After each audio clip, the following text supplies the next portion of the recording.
নমস্কার বন্ধুরা, আশা করি সবাই খুব ভালো আছেন। স্বাগত বেঙ্গলি ক্লাসিক্স বাই লিপিকথা চ্যানেলে। আজ শোনাব লেখক বিভূতিভূষণ বন্দ্যোপাধ্যায় রচিত গল্প উল্টো রথ। গল্প পাঠ ভালো লেগে থাকলে দয়া করে গল্পের শেষে একটি লাইক দিতে ভুলবেন না। আর যে সকল শ্রোতা বন্ধুরা এখনও চ্যানেলটিকে সাবস্ক্রাইব করেননি, গল্প পাঠ ভালো লেগে থাকলে দয়া করে চ্যানেলটি সাবস্ক্রাইব করে নেবেন। শুরু করছি গল্প উল্টো রথ।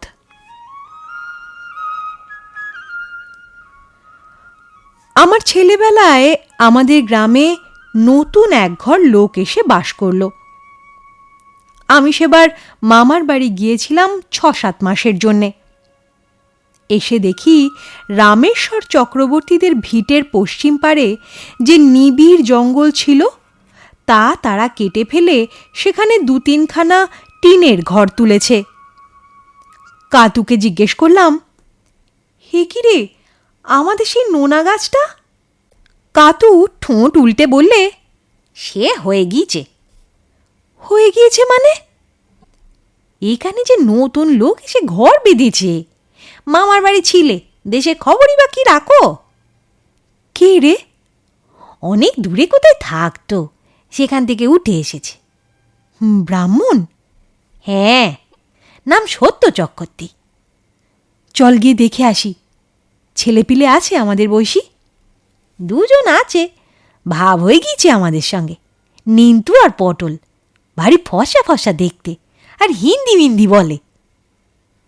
আমি মজা দেখতে নতুন বাড়ির উঠোনে ঢুকলাম। আমার বড় দুঃখ হচ্ছিল। অমন নোনা গাছটা, যাতে নোনা পেকে গাছ আলো করত, যা একটা খেলে প্রাণ ঠান্ডা হয়ে যেত, সেই অমন নোনা গাছটা এরা কেটে ফেলে কি কাণ্ড করেছে দেখো দেখিনি। বাড়িতে ঢুকতেই দেখি খুব ফর্সা একটি দাড়িওয়ালা লোক পশ্চিম দিকের ঘরের দাওয়ায় বসে তামাক খাচ্ছেন। কাতু বললে, দাঁড়া, ওই সত্য চক্রবর্তী, বড্ড রাগী লোক। বকবে? বকে, বাড়িতে ঢুকতে দেয় না। সাহস করে আরেকটু এগিয়ে যেতেই সত্য চক্রবর্তী আমাকে দেখতে পেয়ে বললে, কে?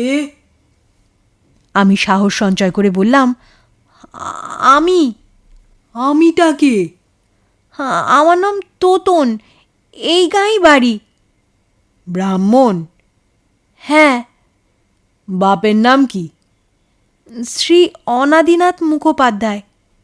হো, তুমি অনাদি দাদার ছেলে? কবে এলে? এখানে তো তোমরা ছিলে না। কাল এসেছি। বেশ বেশ, এখন যাও, বাড়িতে ছেলেরা কেউ নেই, সব পাঠশালায় পড়তে গিয়েছে। তোমরা পড়াশুনো করো না বুঝি? এ গাঁয়ে ছেলেরা সব খেলেই বেড়ায়। আমার রাগ হলো, আমি পড়ি নে, উনি কি করে জানলেন? যাক বাবা, যাব না ওদের বাড়ি। ওদের বাড়ি না গেলে কি ভাত হজম হবে না? এইভাবে প্রথম সত্য চক্রবর্তীদের সঙ্গে আলাপ হলো। সত্য চক্রবর্তীর 2 ছেলে, নিন্তু আর পটলের সঙ্গে কিভাবেই হয়ে গেল আমাদের। বেশ ছেলে ওরা, দেখতেও যেমন, লেখাপড়াতেও তেমনি। আমরা একসঙ্গেই পাঠশালায় আর স্কুলে পড়তাম। ওদের বাড়িতে সর্বদা যাতায়াত করি। কিন্তু সুখ ছিল না ওদের বাবা সত্য চক্রবর্তীর জন্য। কি মারি ছেলেদের দিত লোকটা। সারা বাল্যকাল নিন্তুদা আর পটলের প্রাণে সুখ ছিল না, মনে সুখ ছিল না। কি কড়া শাসনের ওপরেই সর্বদা রাখত বাবা ওদের। পান থেকে চুন খসেছে কি দূর দাঁড় মার। সেবার আমি, নিন্তু আর পটল খেলা করছি, এমন সময় কি নিয়ে নিন্তুদার সঙ্গে পটলের ঝগড়া বাঁধল। নিন্তুদা বললে, তুই আমার বড় পেন্সিলটা নিলি তখন, ফেরত দে। পটল বললে, তুমি আমার খাতা ছেড়ে দিয়েছো দাদা, পেন্সিল দেবো না। আলবাদ দিবি, কখনো দেবো না। এই নে বাদর কোথাকার। বলেই নিন্তু বসিয়ে দিল 2 চড়। তুমিও এই নাও, বলেই পটলও কষিয়ে দিল আরো 2 চড়।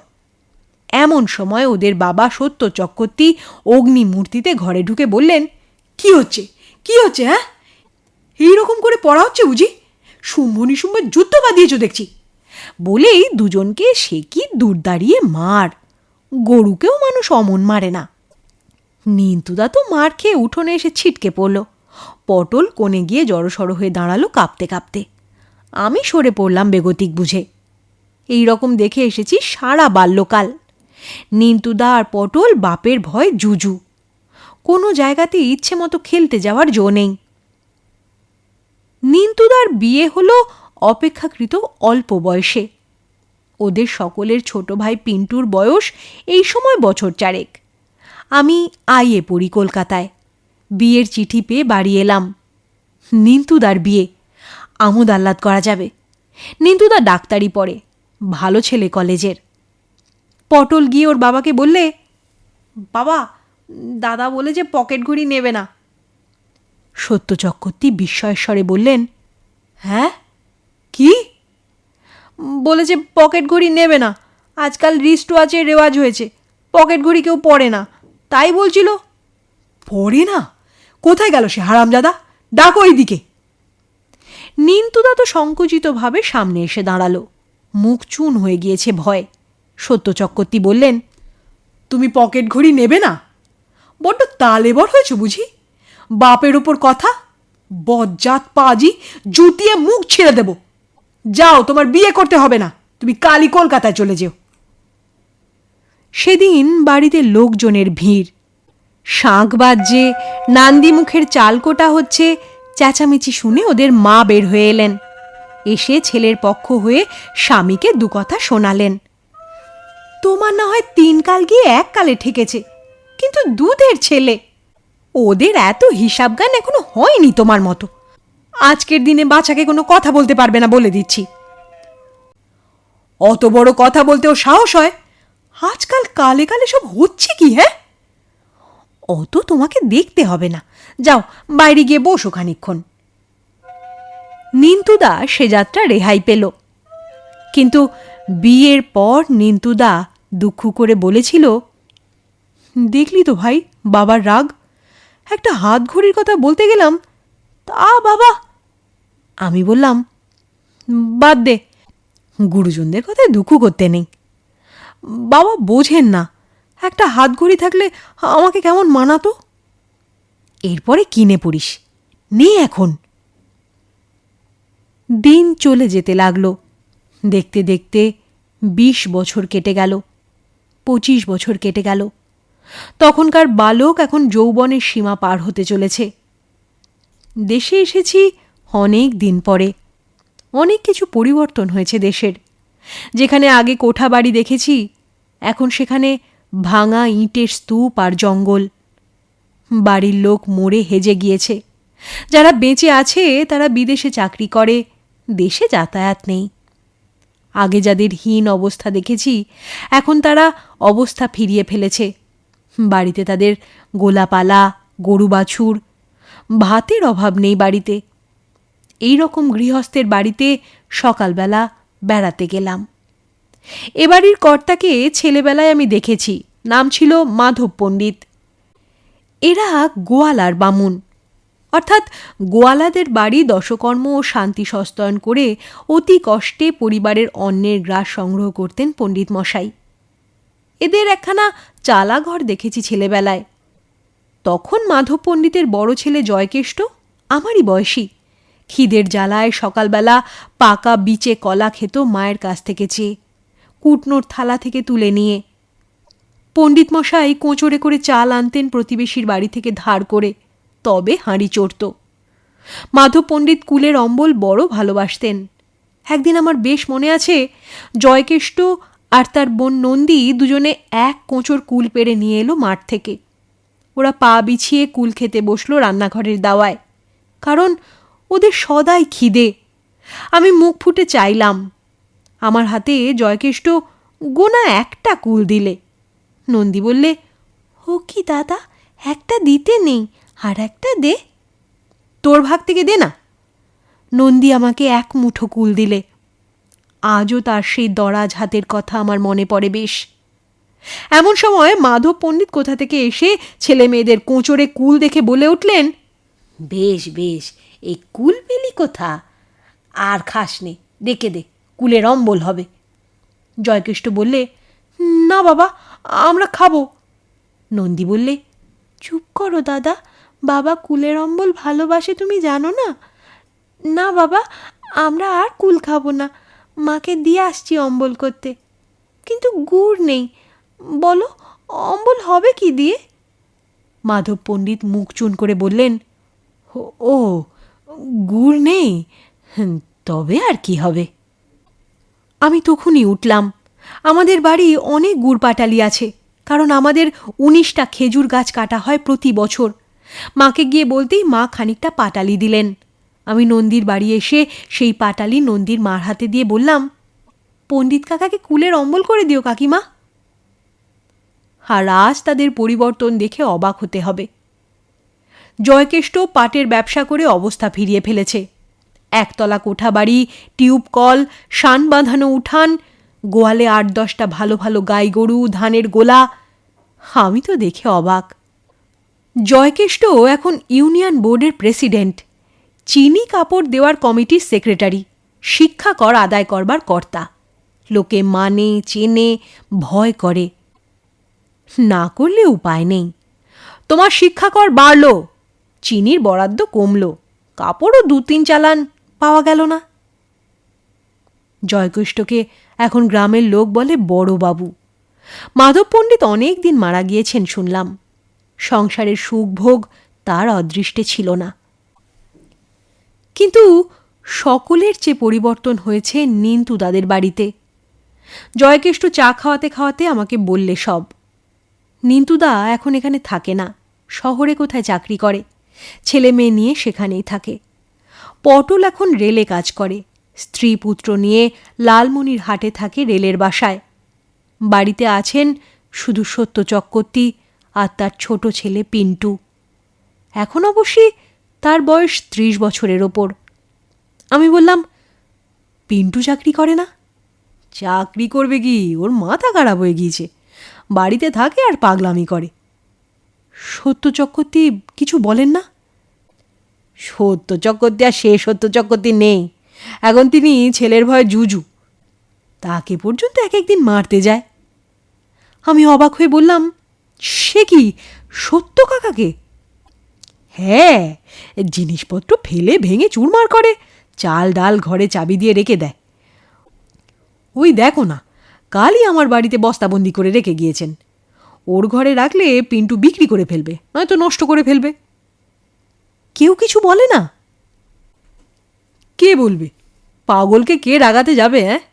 গিয়ে দেখো না সেখানে, তাহলেই বুঝতে পারবে। কিছুক্ষণ পরে গেলাম সত্য চক্রবর্তী মশাইয়ের বাড়ি। তিনি দেখি চুপচাপ বসে তামাক টানছেন। কুশল প্রশ্ন জিজ্ঞেস করার পরে চারিদিকে সন্ত্রস্তভাবে তাকিয়ে দেখে বললেন, আর বাবা, আমার থাকা আর না থাকা, আমার যে কি কষ্ট বাবা। পিন্টু আমাকে কোনো জিনিস খেতে দেয় না, চাল ডাল দেখো ওই ঘরে চাবি দিয়ে রেখেছে। আমার কোনো জিনিসে হাত দেওয়ার জো নেই। আর হঠাৎ সত্য কাকা চুপ করে গেলেন। সঙ্গে সঙ্গে পিন্টু কোথা থেকে এসে বলে উঠল, কি বলা হচ্ছে আমার নামে? কি বলা হচ্ছে বুড়োর? আমি খেতে দিই নে?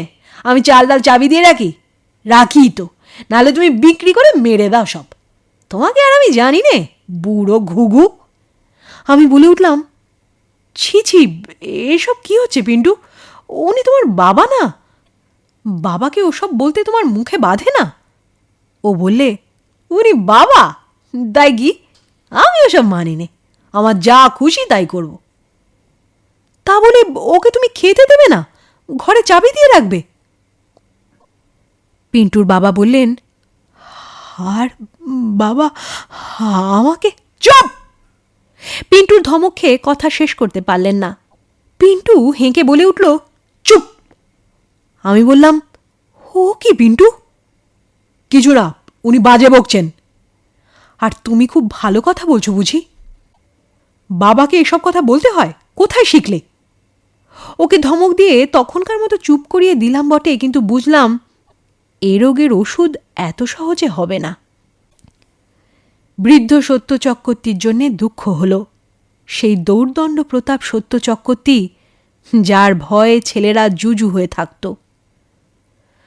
তারপর যে কদিন দেশে ছিলাম বৃদ্ধের কাছে গিয়ে বসতাম।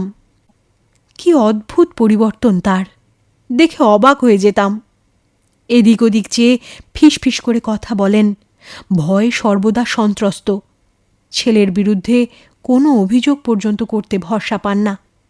আমি তাকে বললাম, নিন্তুদা কোথায় থাকে, সেখানে গিয়ে থাকেন না কেন?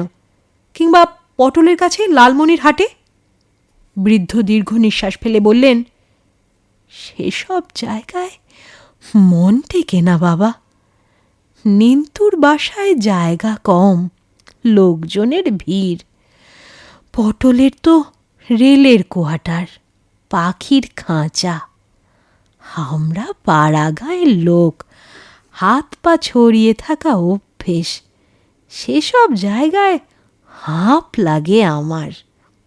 নইলে তাদের দোষ নেই, তারা নিয়ে যেতে চায়। তা আমার নিতান্ত খারাপ অদৃষ্ট বাবা। আমি কি ছিলাম, আজ কি হয়েছি তাই দেখো। তোমার কাকিমাও যদি আজ বেঁচে থাকতো, তাহলে কি আর বুড়ো বয়সে আমাকে ছোট ছেলের ভয় আড়ষ্ট হয়ে থাকতে হতো? বৃদ্ধকে সান্ত্বনা দেওয়ার মতো কোনো কথা আমি খুঁজে পেলাম না। শেষ হলো গল্প। গল্প পাঠ ভালো লেগে থাকলে দয়া করে চ্যানেলটি সাবস্ক্রাইব করে নেবেন, আর বেল বাটনটি প্রেস করলে আমার পরবর্তী গল্পের নোটিফিকেশান আপনারা পেয়ে যাবেন।